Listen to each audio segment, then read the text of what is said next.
Coach Saban, we'll start with opening remarks from you. Well, first of all, good morning to everybody.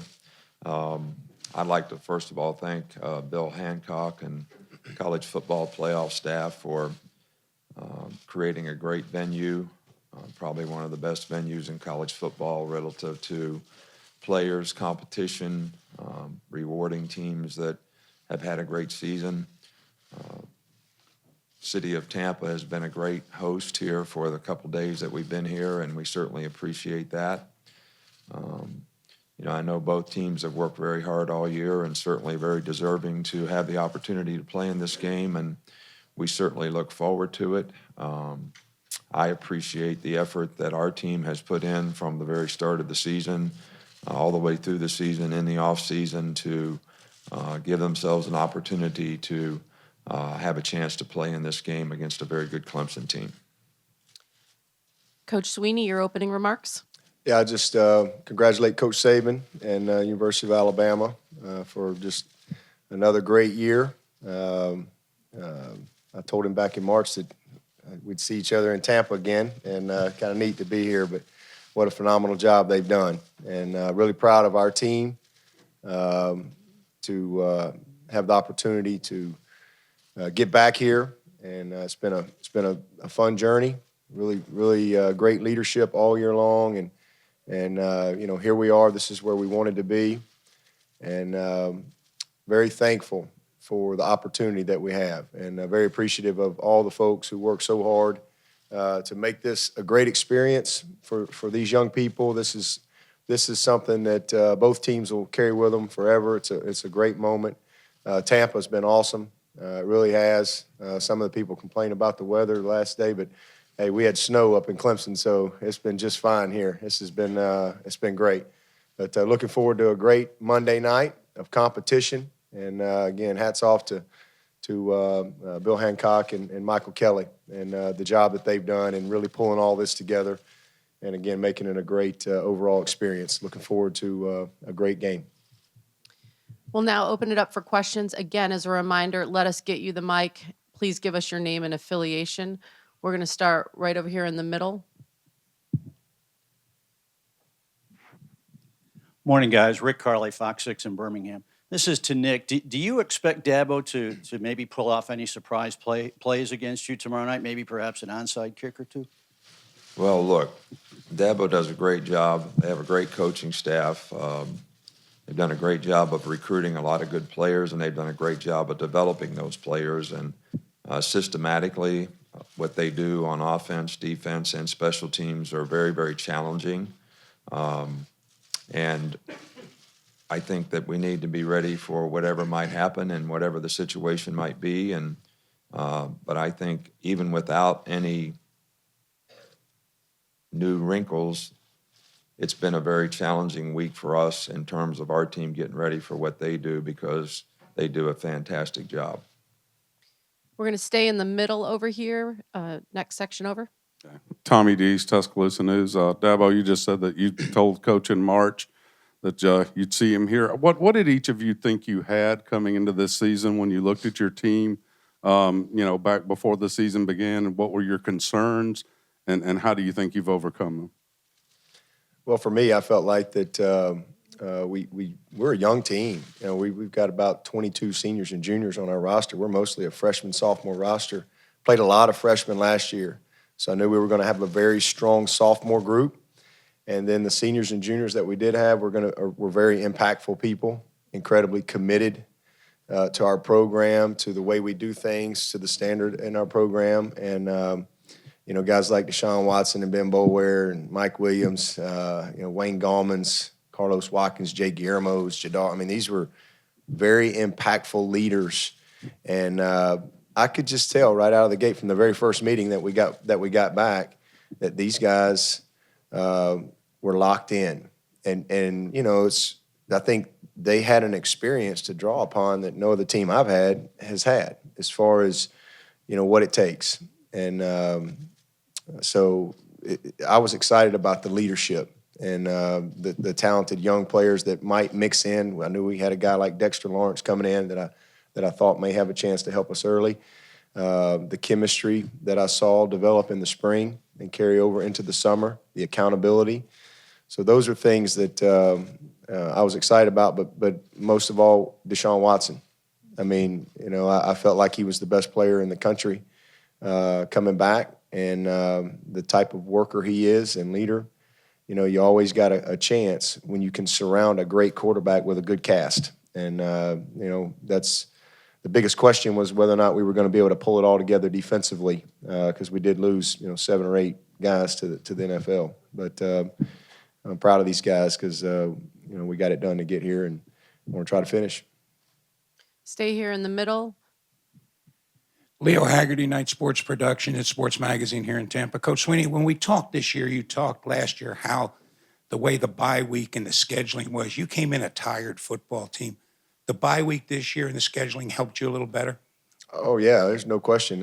I did not really like how we finished last year. I appreciate that we found a way to win in November, but we were straining to get to the finish line, if you will. We played 10 straight. We were a very top-heavy team. We didn't have a very good rotation defensively, seniors and then freshmen. We're just the bye week was better. We were not healthy either down the stretch. We had a couple guys that didn't even practice for this game last year, McKenzie and Shaq, and both tried to play. Shaq was able to play and played pretty good, and McKenzie, didn't make it. But we're a healthier team, but more importantly, we've got more functional football players.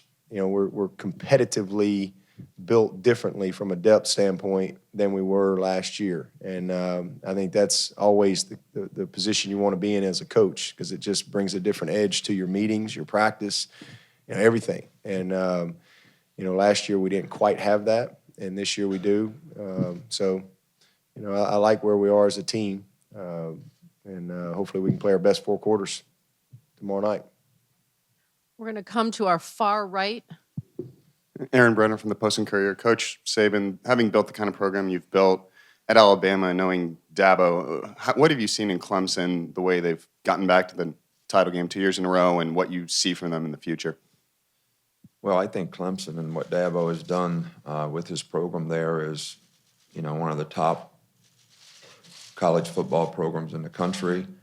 They do an outstanding job of recruiting. They do an outstanding job of coaching. They do an outstanding job of developing players. And I can't tell you how much respect we have for the job that they do. And I think it's reflected in the way they play on the field, the success that they've had, the consistency in performance that their team has shown, whether it's offense, defense, and every phase of the game. So I think this is one of the top programs in the country, and certainly is reflected by the success that they've had on the field. And it's no surprise to me that they are where they are relative to last year's team and this year's team.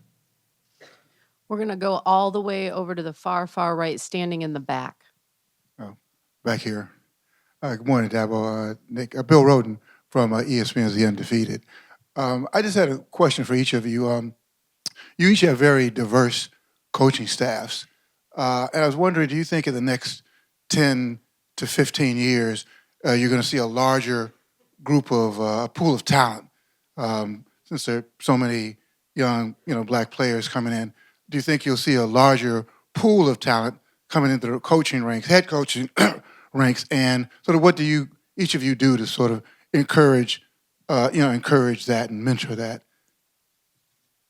Well, we've always tried to have programs inherent with our staff relative to creating opportunities for diversity, minorities. I think it's really, really important that your coaching staff represents and has the role models that a lot of these young men actually need and can be helpful in their development of helping them be successful as people, as students, and as players.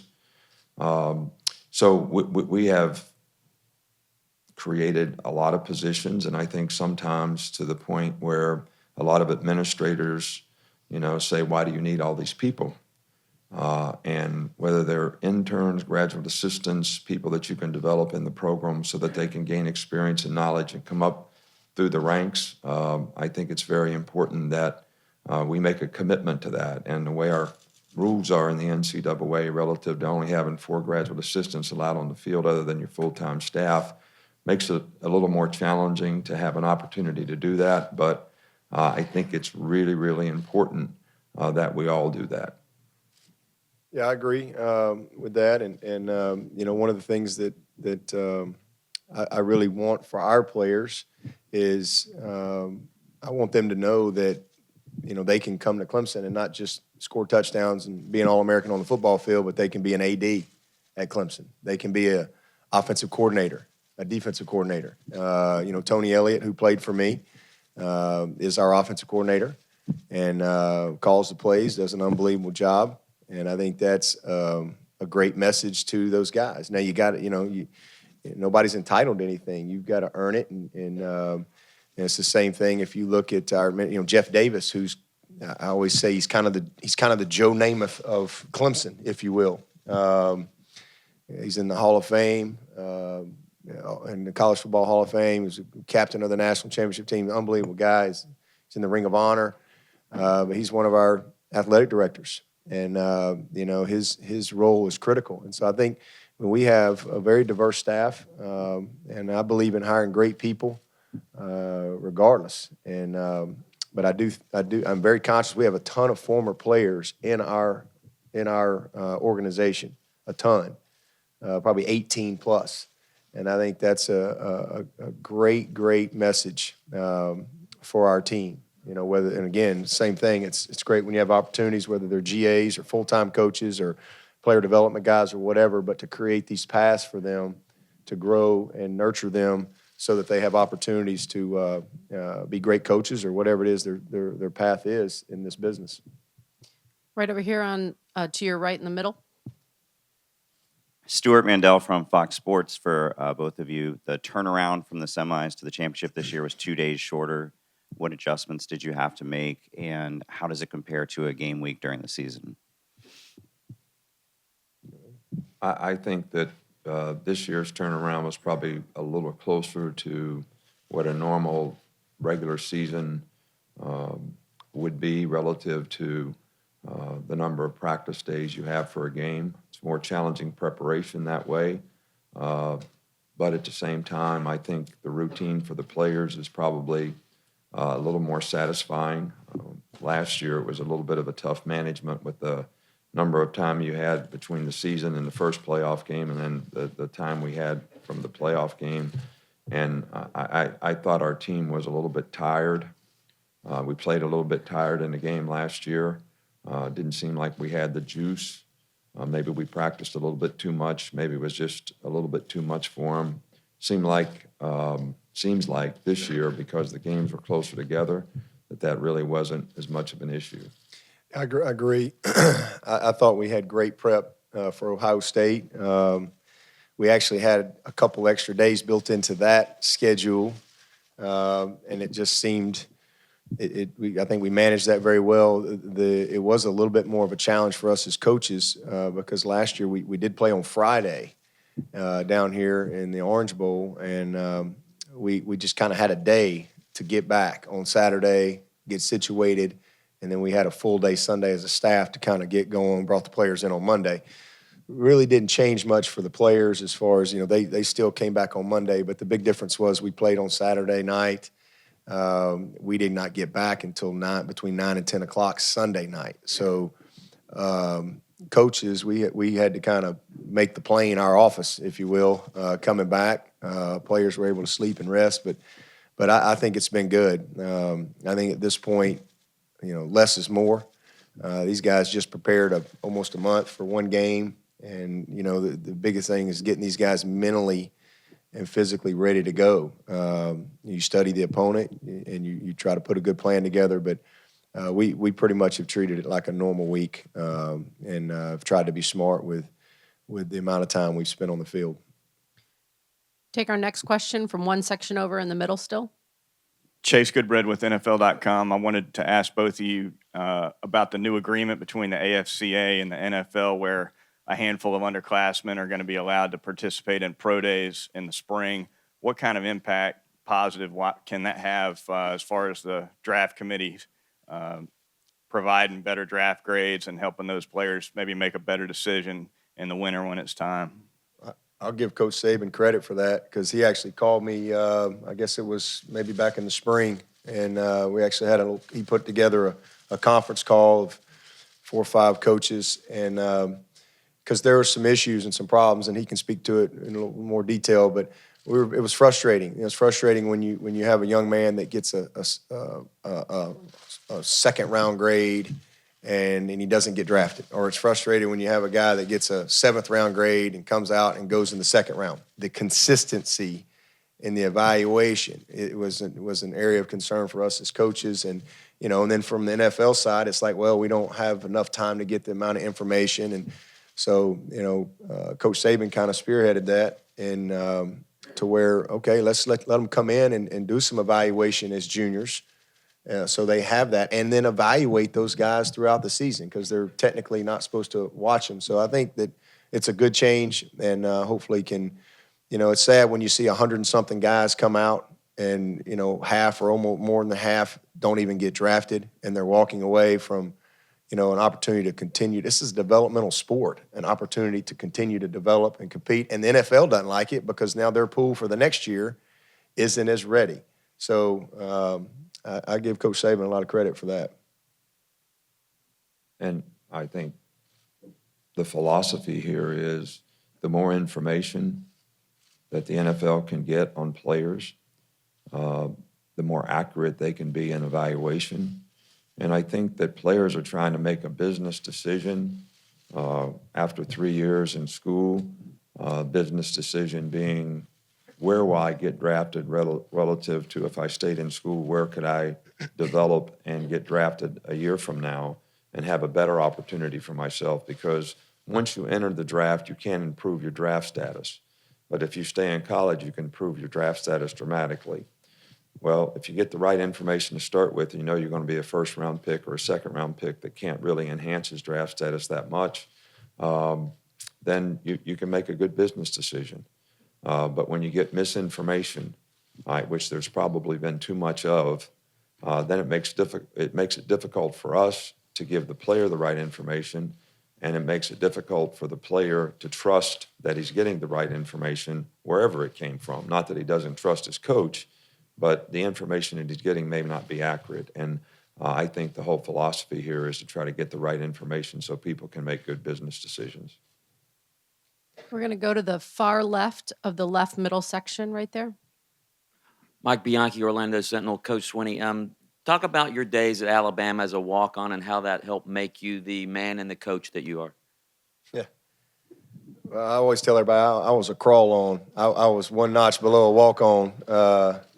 I crawled on the field out there. I had to go through. They didn't just invite me to come out. I had to go through Rich Wingo's weight room program. But it was an unbelievable experience for me. My very first spring, in the fall of '88, I just was in the weight room and, went through this.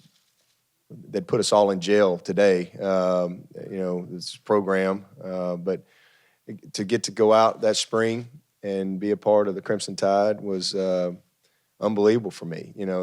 Grew up in a small town, and was the first one to go off to college, and it was, I was one of those kids that watched the Bear Bryant show every Sunday, and every time Alabama was on or on the radio, I was listening. Fight you in school if you talk bad about them, and so it was surreal for me to finally be in the room and to be introduced to the team and guys that I went on to be teammates with and great friends with to this day. And so at the time, I just wanted to be on the team, and then I just wanted to gain some respect. And then I want them to learn my name. And then it was, okay, I want to play. And, I want to get a scholarship. And so it just kind of went from there. And it was an incredible journey for me to be a national champion my senior year, and to be a part of an incredible senior class And at that time, Alabama hadn't won a national championship. It's not like now they win it like every year, every other year with Coach Saban. It had been a long time since Alabama had won a national championship. And so for my last game to be the national championship game and to do it against Miami was just an incredible moment and something that kind of bonded that group together forever. It's amazing. I had a few of those guys on my staff that were teammates and a couple of the coaches that were on that staff. So it's special even to this day. But great. And then to have an opportunity to be a GA, Coach Stallings kept me on as a GA and got my master's there, and then he hired me full-time. So ended up, I went to Alabama as an 18-year-old kid, and I left when I was 31.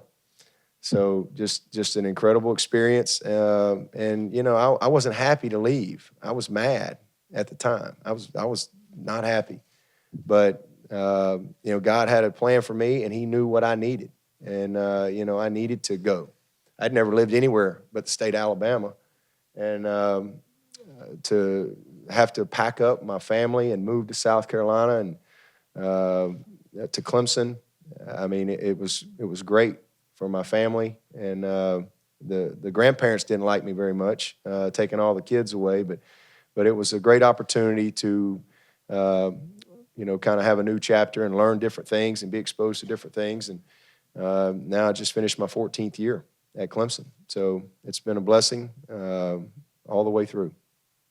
We're going to stay. I'd like to add something to that because I think Dabo has done an outstanding job of managing the situation that he's in a very competitive program that he's done a great job in. But he has also been very supportive of his teammates that he played with at the University of Alabama.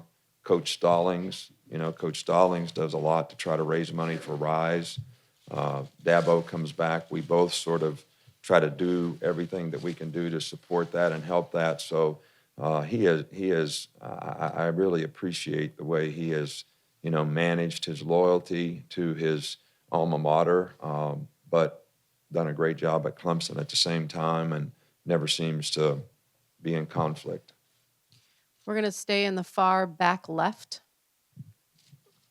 It's David Hood with TigerNet, and this is for both coaches.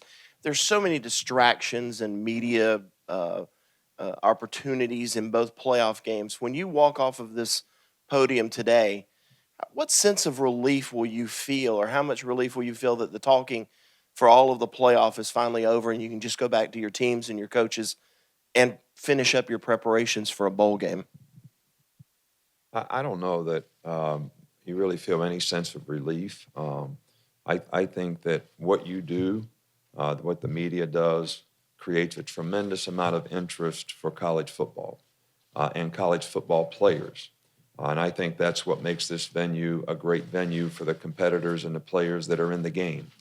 So this is a part of it that sort of goes with it, and it's an important part of it. So I, as much as you all think I don't like the media, I respect what you do and think it's important that we do a good job of trying to help you do your job, because you do a great job for the fans in reinforcing what the players do and creating a lot of interest for our game. So, yeah, do we like to focus on the game? Absolutely. That's what coaches like to do. That's what competitors like to do. But so I don't really feel any sense of relief. I'm sort of glad to be here. Yeah, I'll second that. I like structure. I like to be organized, and when you get into this, I spend a lot of time with the itinerary, and as long as I know, like this, I can kind of compartmentalize. Okay, this is what we're doing right now, and I just believe you try to be great where you are, man, and I'm very thankful to be here. I'll just tell you, I'm not real excited about playing Alabama tomorrow night, but I'm very, very thankful to have the opportunity to be here. And it's one of the things I try to tell our players, and having been a part, this is my third national championship experience, we all know how time it's just gone. And I think it's important that you breathe a little bit and that you enjoy it. Don't let the pressure of the moment and the situation, cause you to lose any pleasure. Have some pleasure too. And so that's what I try to do. I just try to enjoy all of it. And, I'm thankful to have the opportunity to have a team that is talented and been incredibly committed and has worked really hard to be in this position. So I don't see it as a relief either. I see it as a privilege. Okay, we're going to take two more, and we're going to stay right over here, starting in the middle right section. Ivan Mazel of ESPN.com. Dabo, you just, in talking about your experience at Alabama, said it's not like now they win it every year or every other year with Coach Saban. You've said you're a college football fan, and you clearly know Alabama, but can you give a sense of what Nick has accomplished in the history of the game? I've never seen anything like it. Obviously, I grew up. Coach Bryant was a hero of mine, and know about everything there is to know about Coach Bryant. But with what Coach Saban has done, the amount of championships in the span of time, with scholarships, and it's just incredible. I really have no words because it's really hard to do, and I just think that that's a credit to his. It's just like us. If we can win this thing tomorrow night, it's not like it's our final destination. Like we just hang up the cleats and walk away. You're always trying to get better, and that's what I give Coach Saban credit for. He's worked really hard. Every year is kind of that season of its own, and you have your challenges, and it's a journey of its own.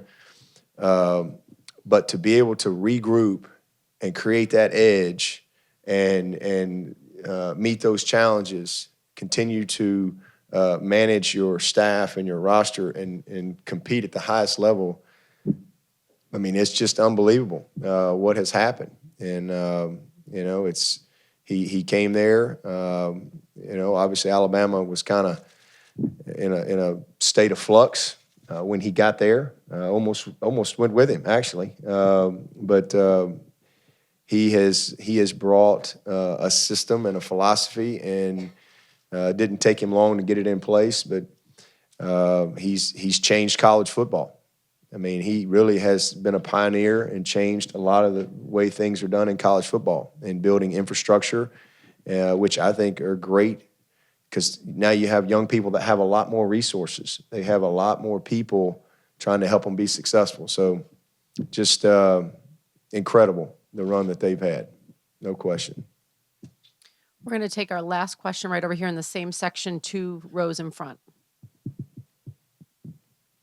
Kirk Bowles from the Austin American-Statesman. Nick, if you had your pick of any team to play in the championship game tomorrow, would Clemson maybe be the last team you'd want to play? Well, I think that based on competition, competitors, you should expect to play the best team if you're going to compete for a championship. And I certainly think that Clemson deserves to be here, and I think they're the best team, and I think our team deserves to be here, and they've done a great job all year to beat a lot of good teams, to have the opportunity to get here as well. And if I was going to pick who the 2 best teams are, I would say the 2 best teams are here. And that's the way it should be. That's the way a playoff should be. So, and I think if you want to be the best, you got to beat the best. And I think that probably goes both ways for both teams. And so we're excited about the challenge that we have to play against, a great team that has great players. And we know we're going to have to be our best as football players to have a chance to be successful against them.